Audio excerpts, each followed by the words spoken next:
یعنی بعض کے لیے تو نکاح کرنا واجب ہے اور بعض کے لیے تو نکاح کرنا مستحب ہے اور بعض کے لیے مکروہ ہے۔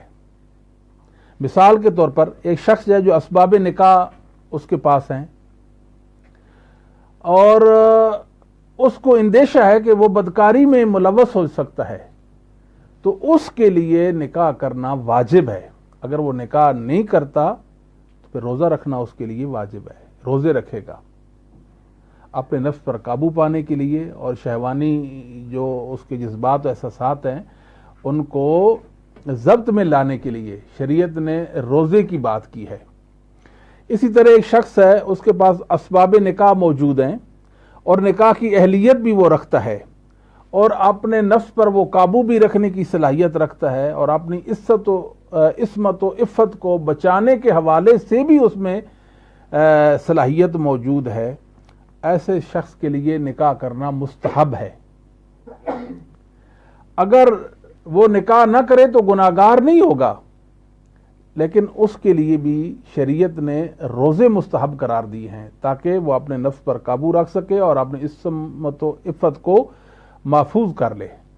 تیسرا وہ شخص ہے جو اسباب نکاح رکھتا ہے مگر نکاح کی اہلیت بڑھاپے کی وجہ سے یا بیماری کی وجہ سے یا نامردی کی وجہ سے نہیں رکھتا، تو اس کے لیے نکاح کرنا شریعت نے مکروہ قرار دیا ہے۔ بہرحال نکاح جو ہے اس کی ترغیبات ہیں، اور دوسری طرف کیا ہے، شریعت نے جہاں نکاح کی ترغیب دلائی ہے، اس کی افادیت اور اس کی اہمیت کو اجاگر کیا ہے، تو تبتل سے بھی منع کیا ہے۔ تبتل کا منع اپنے آپ کو خسی کر دینا، شادی کے انسان اہل ہی نہ رہے یا وہ دنیا رہ لے، دنیا سے کنارہ کشی کر لے اور شادی ہی نہ کرے، تو شریعت نے اس سے منع کر دیا ہے۔ اسلام میں تبتل نام کی کوئی چیز نہیں ہے۔ نبی کریم صلی اللہ علیہ وآلہ وسلم نے یہ چیز بھی فرمائی ہے کہ 4 چیزیں یہ انبیاء کی سنت میں سے ہیں، یعنی سنن مرسلین میں سے۔ پہلی چیز حیا ہے، دوسری چیز جو ہے وہ عطر ہے، اور تیسری چیز نکاح، اور چوتھی چیز جو ہے وہ مسواک ہے۔ یعنی ایک اہمیت کو واضح کر لی کہ انبیاء علیہ الصلوۃ والسلام کی زندگیاں جو ہیں ان 4 چیزوں کے ساتھ ہیں۔ مسواک بھی ہے اور عطر اور خوشبو کا استعمال بھی ہے، وہ حیادار بھی تھے اور وہ شادی بھی انہوں نے کر رکھی تھی۔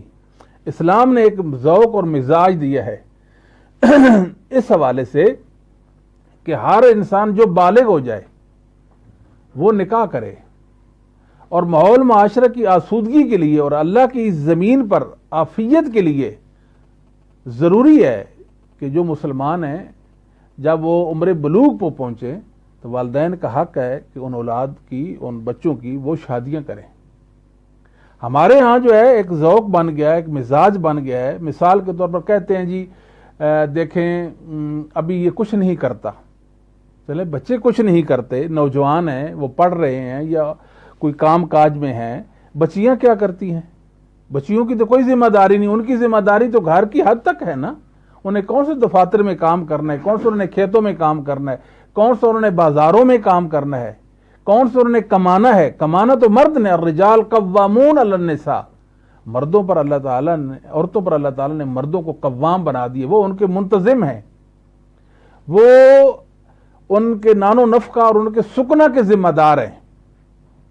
یہ اسلام کا مزاج ہے اور ذوق ہے۔ اچھا جی، پھر کیا ہوتا ہے، دیکھتے ہیں کہ اب کچھ بھی نہیں کر رہا۔ اچھا 22 سال کی عمر ہو گئی، 25 سال کی عمر ہو گئی، 27 سال، 30 سال ہو گئے، اب کیا کرنا ہے؟ اب تو مجبوراً شادی کرنی ہے۔ پھر جب شادی کریں گے ہم ان سے پوچھتے ہیں کہ آپ نے تو 10 سال پہلے ایک جملہ بولا تھا کہ جب بچہ پاؤں پہ جب کھڑا ہو جائے گا پھر ہم اس کی شادی کریں گے۔ یہ پاؤں پر کھڑا ہو چکا ہے؟ نہیں، پاؤں پہ تو نہیں کھڑا ہوا، تو پھر آپ اس کی شادی کیوں کرتے ہیں؟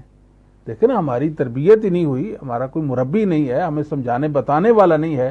ان یکونوا فقراء یغنیہم اللہ من فضلہ، او کما قال اللہ تبارک و تعالی، اللہ تعالیٰ تو یہ فرماتے ہیں کہ انسان فقیر ہو، غریب ہو، اگر وہ شادی کرے گا اللہ تعالیٰ اس کو غنی کر دیں گے۔ شادی میں تو غنا ہے، کئی حوالے سے غنا ہے۔ کئی حوالے سے، یعنی عورت اپنے ساتھ خیر و برکت لے کر آتی ہے، عورت سے اللہ تعالیٰ شادی کے بعد اولاد جیسی نعمت سے انسان کو نوازتے ہیں۔ یہ ساری خیر اور برکت جتنی بھی ہے یہ اللہ تعالیٰ نے نکاح کے اندر جو ہے وہ رکھ دی ہے۔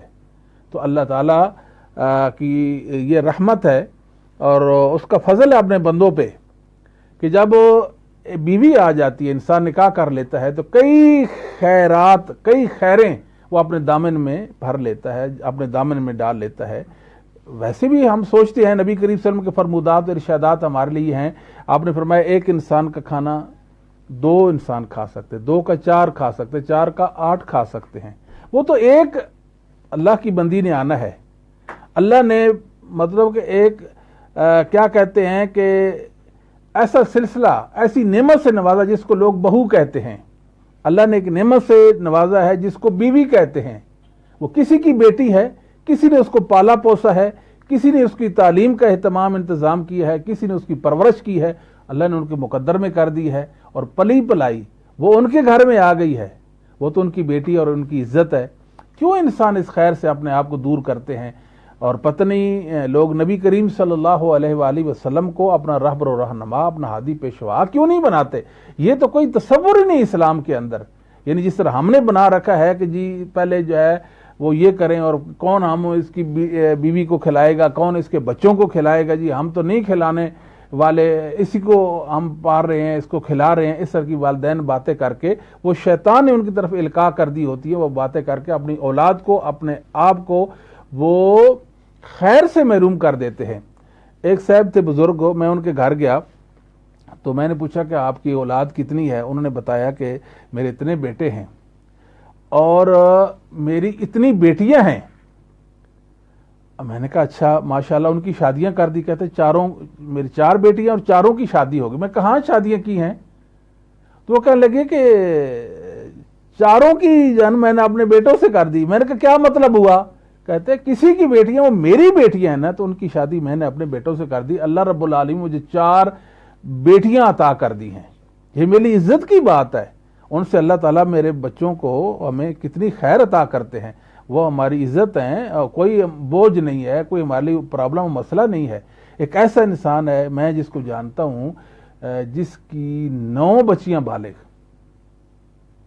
9 بچیاں بالغ، لیکن 9 میں سے ایک کی بھی اس نے شادی نہیں کی ہے۔ وہ بیچاری کئی ایک پریشانیوں میں، کئی ٹینشنوں میں وہ مبتلا ہو گئی، اور ان کے لیے اب وہ مصیبت بن گئی ہیں۔ چاہیے تو یہ تھا جب وہ بالغ ہوتی ہیں تو عزت کے ساتھ ان کو اپنے سلسلے کے ساتھ وابستہ کر دیتے، ان کے ہاتھ پیلے کر دیتے، اللہ نے جو ان کے مقدر میں لکھا ان کو وہ مل جاتا۔ لیکن کیا کیا کہ ایک ایسی مطلب کہ سوچ ہے، عجیب سی سوچ ہے کہ بچیوں کی شادی نہیں کی ہے۔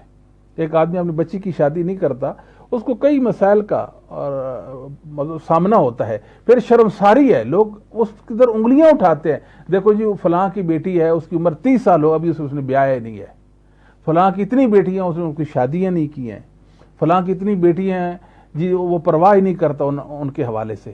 پھر کیا ہوتا ہے، وہی بیٹیاں ان کے لیے بوجھ بن جاتا ہے۔ اور یہ یاد رکھے کہ طبی اعتبار سے یہ چیز ثابت ہو چکی ہے کہ بچی 26-27 سال کی، اس کی شادی نہیں، کئی ایک مسائل اور پریشانیاں اور کئی بیماریاں اس کو گھیر لیتی ہیں۔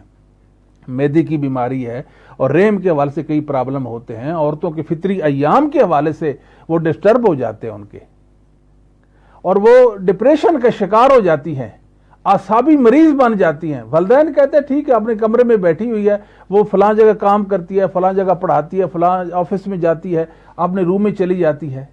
اللہ کے لیے ہمیں واپس آنا ہوگا، اور محمد کریم صلی اللہ علیہ وسلم کی جو تعلیمات ہیں، نورانی تعلیمات، ان کو اپنانا ہوگا تاکہ اللہ تعالیٰ ہمارے مقدر میں وہ خیر اور بھلائی جو ہے وہ لکھ دے۔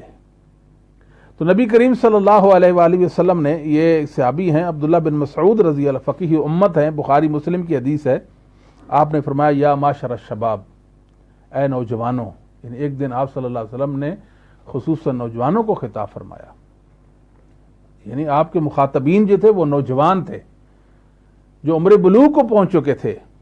آپ نے فرمایا من استطاع منکم الباءۃ، آپ میں جو نکاح کی اہلیت رکھتا ہے فلیتزوج، وہ کیا کرے، وہ نکاح کر لے، فإنه اغض للبصر، اس سے انسان کی آنکھیں جھک جاتی ہیں۔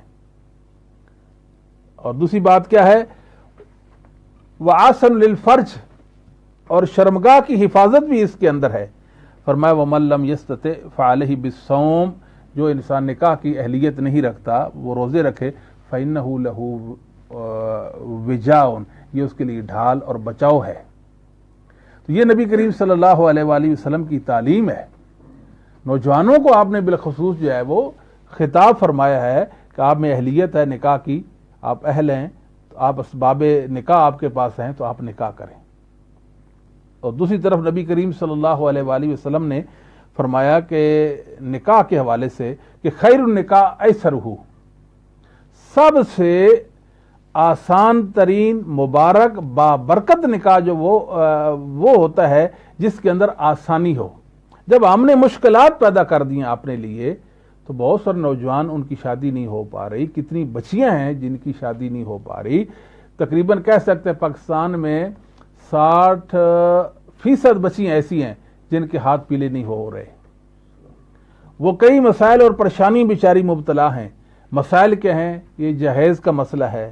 مسائل کیا ہیں؟ ہمیں ایسا انسان چاہیے، ہمیں ایسا انسان چاہیے۔ انسان بہت سے ڈیمانڈ رکھتا ہے۔ ظاہر ہے کہ انسان کے بچیوں کے بھی ارمان ہوتے ہیں، ہم ان چیز کو مانتے ہیں، لیکن اس کا یہ مطلب ہرگز نہیں ہے کہ اپنے آپ کو خیر سے محروم کر دیں۔ اور یہ بھی یاد رکھیں کہ شادی کی کیا کہ ہر کام کے لیے ایک خاص اللہ نے عمر رکھی ہے۔ وہ دین سے متعلق کام ہوں ان کے لیے بھی عمر رکھی ہے، اور دنیا سے متعلق جو کام ہے ان کے لیے بھی عمر ہے۔ اگر ہم اس اعتبار نہیں کریں گے اس عمر کا تو اپنے آپ کو ضائع کر دیں گے۔ دیکھنا جسمانی حوالے سے کئی نوجوان جو ایسے ہیں جو جن کی عمر جو بلوغ ہے اس میں یعنی خاص عمر میں وہ شادی نہیں کرتے تو کئی پریشانی میں مبتلا ہو جاتے ہیں، ان کی صحت کو روگ لگ جاتا ہے، ان کی چہرے کی رعنائی ختم ہو، جلدی وہ بڑھاپے کی طرف چلے جاتے ہیں۔ میں تو یہاں تک کہتا ہوں اگر ایک بچہ 18 سال اس کی عمر ہو اور 14-15 سال 16 سال کی بچی سے اس کی شادی کر دی جائے، اور وہ جو ساس ہے جس کو اللہ نے بیٹی کی اس نعمت سے نوازا ہے وہ اس کو اپنی بیٹی سمجھ لے، اس کا خیال رکھے، اس کی صحت کا خیال رکھے، اس کی تعلیم تربیت کے اعتبار سے وہ لحاظ کرے، یقین جانے 80 سال تک وہ بوڑھا ہی نہیں ہو سکتا۔ یہ نقصانات ہیں نکاح نہ کرنے کے۔ اور ہمارے ماحول معاشرے کے اندر آپ دیکھ لیں کہ آوارگی پھیل گئی ہے۔ ہمارا ماحول جو ہے وہ ابتری کی طرف جا رہا ہے نا۔ اب دیکھیں جی، کالجوں کا ماحول دیکھیں، یونیورسٹیوں کا ماحول دیکھیں، محلے کا ماحول دیکھیں، گلی کوچے کا ماحول دیکھیں، یعنی لگتا ہی نہیں ہے کہ یہ محمد صلی اللہ علیہ وسلم کو ماننے والے لوگ ہیں، یہ نبی کریم صلی اللہ علیہ وسلم کی روحانی بیٹیاں ہیں، لگتا ہی نہیں ہے، نہیں لگتا یہ محمد رسول اللہ کے ساتھ اس نوجوان کا کوئی رشتہ موجود ہوگا۔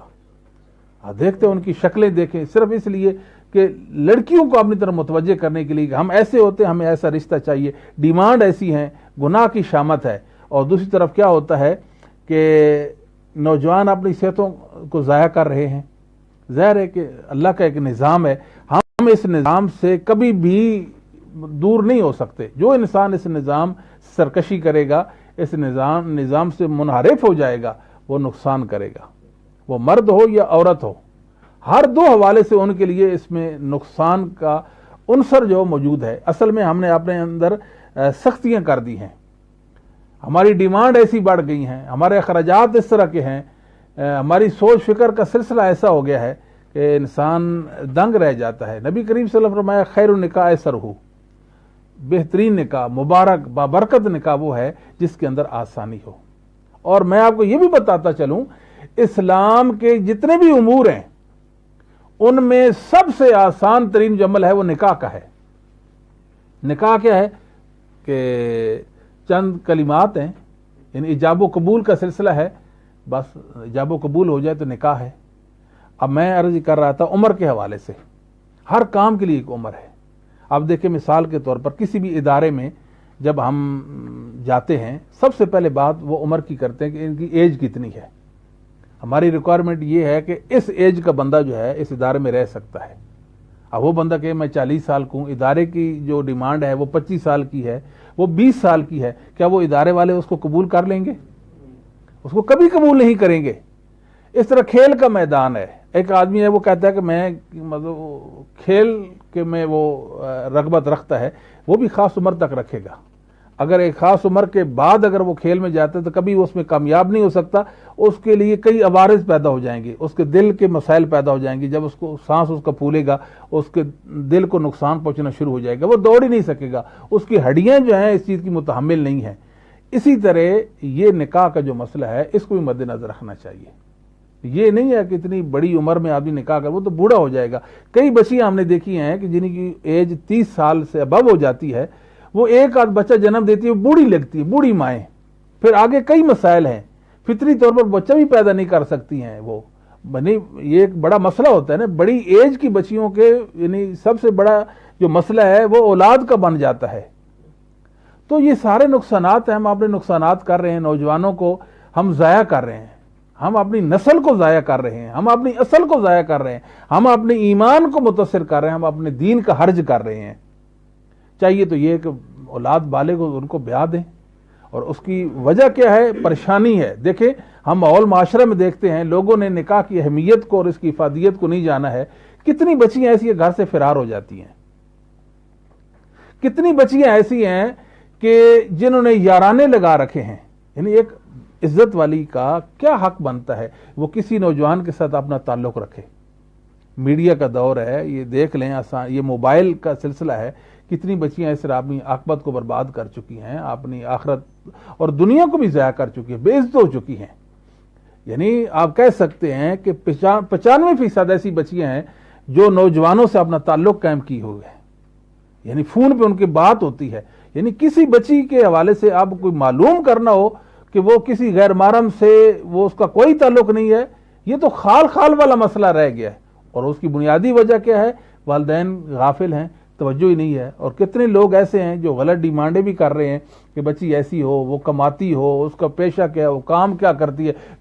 ایسے لوگ بھی ہیں رذیل کہ وہ اس طرح کی بات کرتے ہیں کہ ہمارے پاس جو بہو آئے وہ بہو ایسی ہو کہ اس کا یہ سلسلہ ہو، وہ کماتی ہو۔ کئی نوجوانوں کو میں نے اپنے کانوں سے یہ بات کہتے سنا کہ مجھے ایسی لڑکی چاہیے جو کمائے، تو دل ہی نہیں کرتا ایسے لوگوں کو دیکھنے اور بات کرنے کہ یہ کتنی پریشانی والی ہے، اور میں سمجھتا ہوں حماقت والی ان کی یہ سوچ ہے کہ ایک مرد جو ہے ڈیمانڈ ایسی کر رہا ہے، یعنی ایسی بچی کا وہ طالب گار ہے، ایسی بچی کو چاہتا ہے کہ جو کام کاج کرنے والی ہو، وہ نکھٹو خود کیا کرے گا؟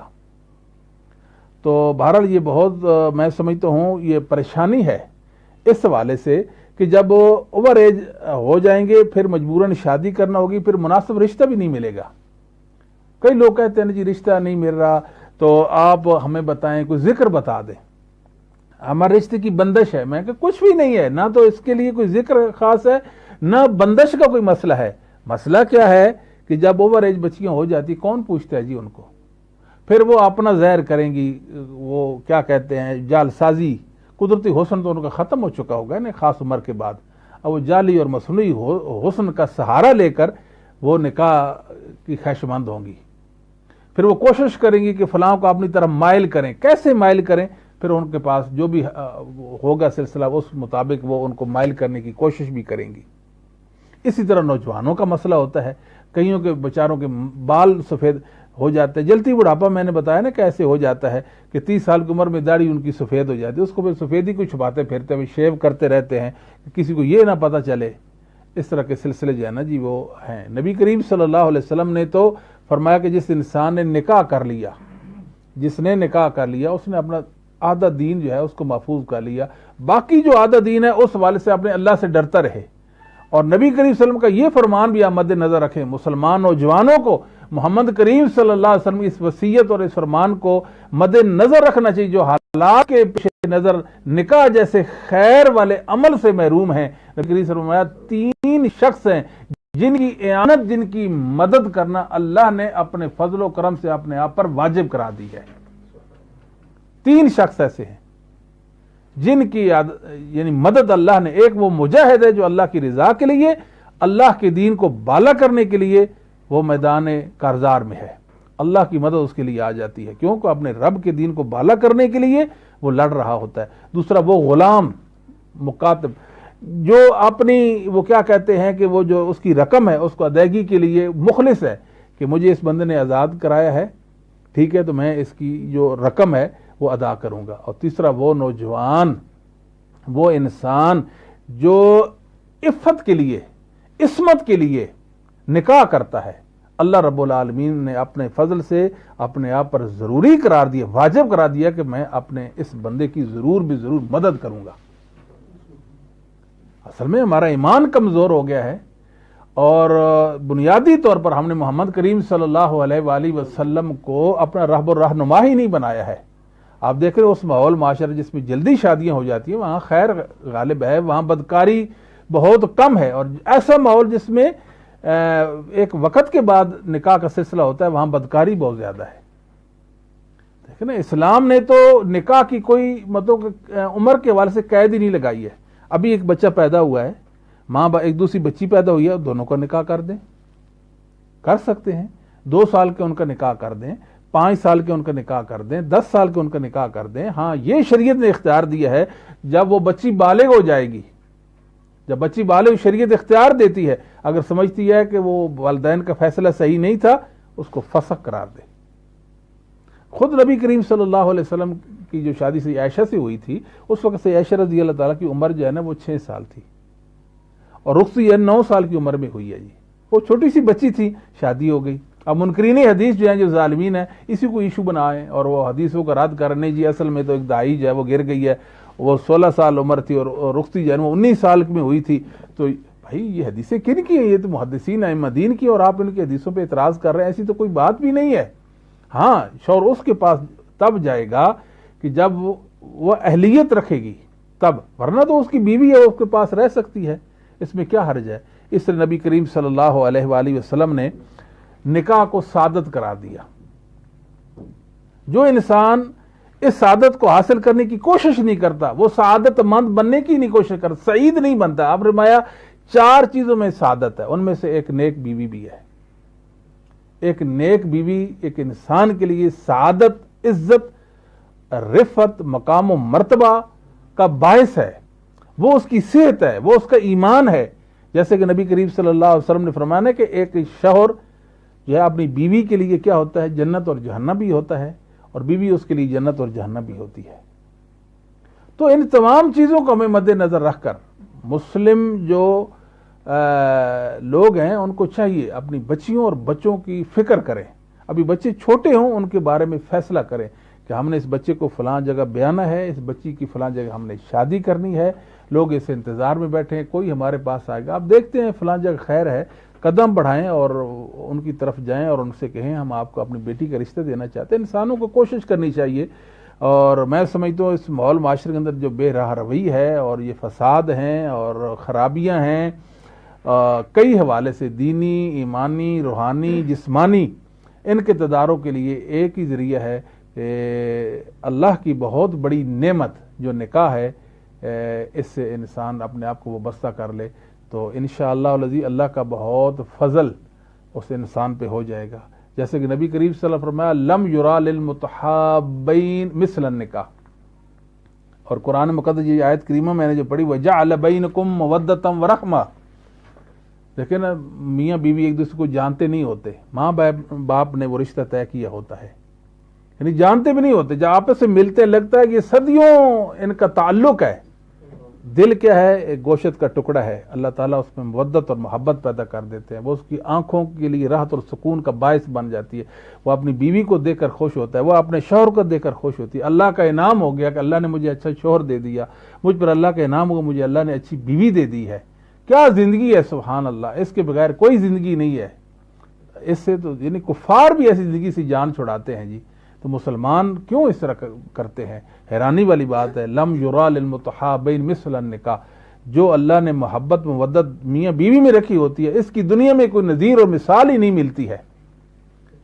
تو انسان یعنی زندگی اکھڑ گئی انسان کی، اس وجہ سے انسان نے اپنے آپ کو خیر سے محروم کر لیا، اس بنا کے محمد کریم صلی اللہ علیہ وآلہ وسلم سے بیگانہ ہو گئے اور آپ کی سنتوں سے منحرف ہو گئے۔ نبی کریم صلی اللہ علیہ وسلم کے پاس یعنی 3 صحابہ کا ذکر ہے بخاری مسلم کے اندر، آپ وسلم کے جو احوال تھے ان کو جانا انہوں نے۔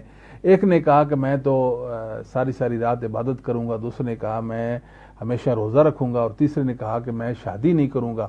جب یہ بات نبی کریم صلی اللہ علیہ وسلم سے ذکر ہوئی، آپ نے فرمایا فمن رغب عن سنتی فلیس منی، جو میری سنت سے روگردانی کرے گا وہ اس سے میرا کوئی رشتہ نہیں ہے۔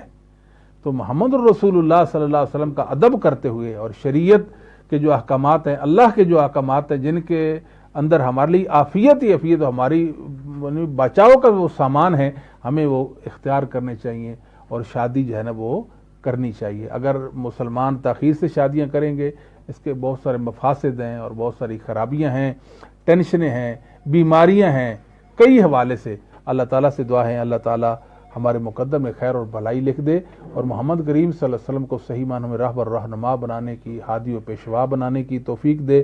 اللہ تعالیٰ ہمارے دلوں میں محمد کریم صلی اللہ علیہ وسلم کی سنتوں اور شریعت اسلامیہ کی محبت و مودت ڈال دے کہ ہم جئیں تو اللہ کے سچے دین پر جئیں اور اسی پر اللہ ہمارا خاتمہ فرما دے۔ اقول قولی ھذا استغفر لی ولکم وسائر المؤمنین والمؤمنات والمسلمین والمسلمات۔